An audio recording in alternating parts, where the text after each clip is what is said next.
Hi, everybody. Welcome back to my channel. This is Josie's Point of View, where we focus on human interest stories from the Carolinas and beyond. Today it's Tuesday, and it's August the 1st, 2023. It's my birth month. Thank you so much for tuning in. If you're new to my channel, I'd like to extend to you a warm welcome. Thank you so much for stopping by. I hope you find the information here to be informative. And if you're a returning viewer, by all means, thank you for coming back. You know, I always say the tide changes so frequently here on these YouTube streets that you always have to acknowledge where your support comes from. And I want you to know I sincerely thank you for your support. Feel free to like and to share this video. And don't forget to subscribe. And our story today comes from Fort Liberty here in North Carolina. Take a look at the headline. And it reads, "Mystery surrounds the death of another Fort Liberty soldier." I'll provide you with a summary here, and as always, I'll place links to a few of the full articles in the description box.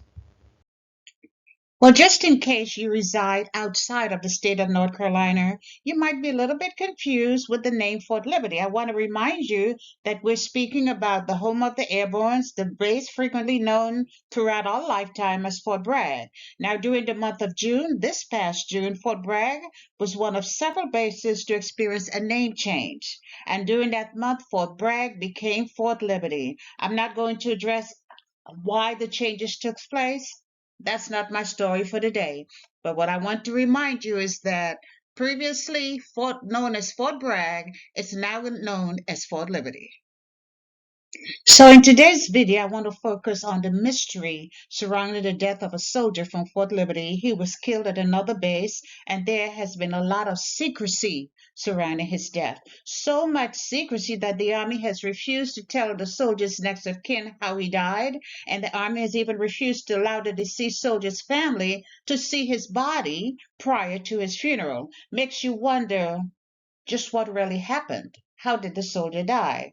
But that refusal has left others feeling that the military, specifically the Army, might not be telling the truth, even though they do know exactly what happened to this deceased paratrooper.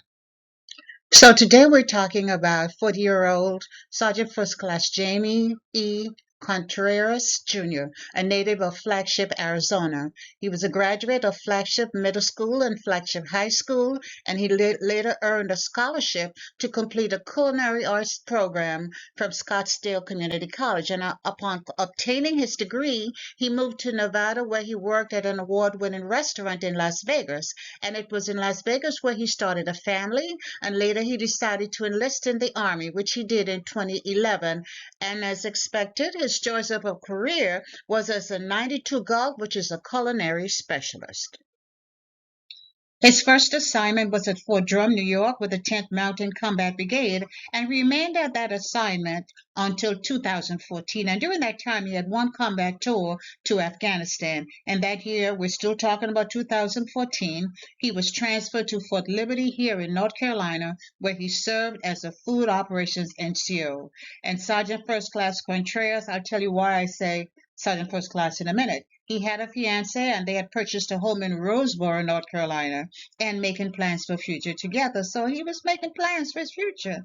And again, he had been here at Fort Liberty since 2014, and as a means of career progression, which every soldier does, he considered the next promotion, he applied for and was selected as a candidate for the prestigious Drill Sergeant Academy, which is located at Fort Jackson in South Carolina.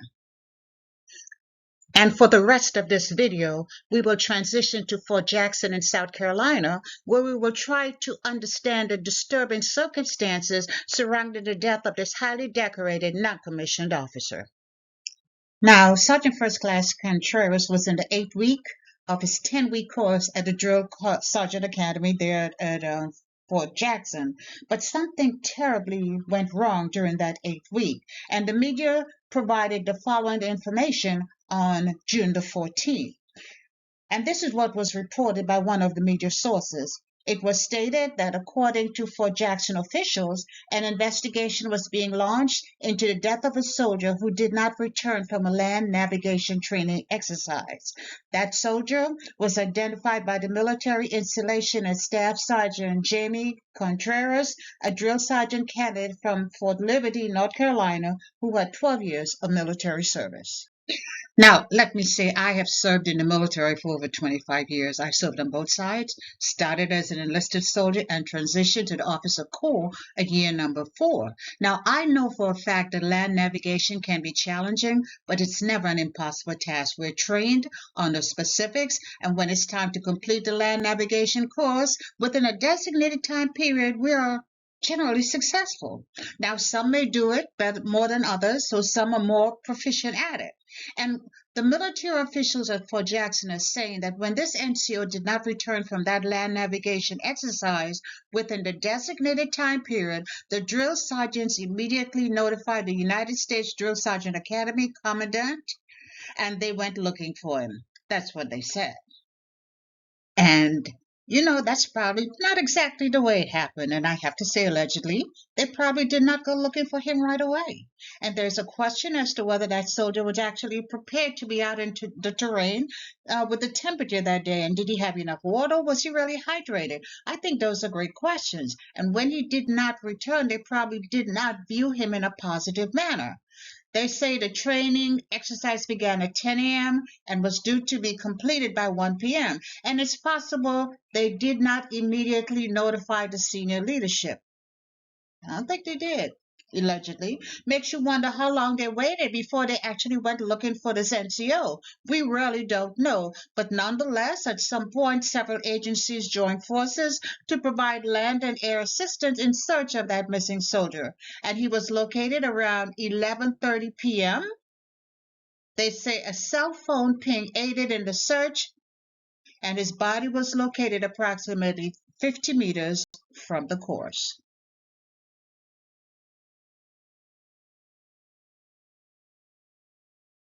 So officials at Fort Jackson made it known that Army CID would be investigating the case, and as anticipated, an autopsy would be completed to determine the soldier's cause of death. Makes sense. And that autopsy was indeed completed. So the military has known of the soldier's cause of death, but they have refused to release that information to his family. The next of kin told the news media that they were informed by military officials that they would not be able to view the soldier's body after that autopsy, and it gets even worse. You see, as this family, as they were making plans, still unable to view the body, they have not seen it. They were hit with more devastating news. The military told the next of kin that the body would be unviewable, period. That's right. They would not be able to see the body, and that meant no open casket. The Army told the family the body would be covered or wrapped from head to toe. Yes, they did. They told the family the body of this soldier would be wrapped in opaque bandages and placed underneath a cloth or blanket. Then the uniform that was selected for the funeral would be placed on top of the covering. So no open casket. And that was the worst possible blow, and that is one that's left them confused and having a lot of unanswered questions. Keep in mind, they still have not been told how their loved one died. So let me summarize for you briefly. This paratrooper and highly decorated non-commissioned officer leaves Fort Liberty and goes to Fort Jackson as a candidate in the drill sergeant course. This is a 10-week course, and during week 8, he is participating in a land navigation exercise.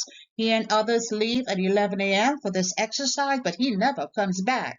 His body is found 12 hours later, approximately 50 meters off the course. The Army did an autopsy, but has refused to tell the family how the soldier died. And on top of that, they told the family there would be a closed casket funeral because the body would be wrapped up. It would be unviewable. So the soldier during training, his death is not combat related, but the family can't see him, and they're not even told how he died. And because the next of kin are military veterans, they respected and complied with the Army's directive. They never saw their loved one before his burial. I may not have mentioned the soldier had 5 children, and they too never saw their dad before he was buried. So the family is frustrated and angry at the Army regarding the way they had been treated and not being allowed to see their loved one's body before it was, he was buried. And I can only speak for myself right now, but I believe this is the point at which there's a conflict between personal values and military values. Now, while I always support the military and appreciate how and why things are done a certain way, I speak with conviction when I say, if my son or daughter had lost his or her life during the training environment, and there was this much secrecy and suspicion going on, I have to honestly say that unless someone was watching that coffin 24/7, there's absolutely no way on this earth anyone would be able to prevent me from viewing my child's body, even if it's just for a second, just to make sure that the correct person was inside. So family members now feel that the Army has failed them, and without answers, they believe that they have no other choice but to speculate or to fill in the holes, and that, they say, has made their grieving process more unbearable. So after his death, Staff Sergeant Contreras was promoted to the next highest rank, which is Sergeant First Class, and a memorial service was held for him at Fort Jackson on 20 June. And this is a photo that I found. It was part of an article on the memorial service for Sergeant First Class Contreras. It said it was attended by over 150 military and civilian personnel. And I was really pleased with the write-up about the soldier and the memorial service, and in fact the support for his family and friends. I did add his picture in there, but the big photo, the still photo, came from a news source, and I'll put the link to some of these sources in my description box. And Sergeant First Class Contreras was buried in his hometown of Flagstaff, Arizona on 28 June. There's so many answered questions, but I hope the family knows that others are thinking about them during this difficult time. We're sending you words of comfort and words of condolences. And regardless of the confusion and the unanswered questions, we do pause to acknowledge that another soldier has completed his journey and is resting with the warriors who've gone before him. So, Sergeant First Class Jaime Contreras, your mission is finally complete. So rest well, my friend, and thank you for your service. And that's all I have for you right now. Feel free to leave me a comment below and let me know what you think about this video. And by all means, feel free to like it and to share it. And if you haven't done so already, I want to invite you to subscribe to my channel by clicking on that red subscribe button. It's on the bottom right-hand corner of your screen. And if you click on the bell that looks just like that one, that's the notification bell. If you click on that notification bell, you'll be the first to know whenever a new video is uploaded. I thank you for watching, and I'll talk to you soon. Bye.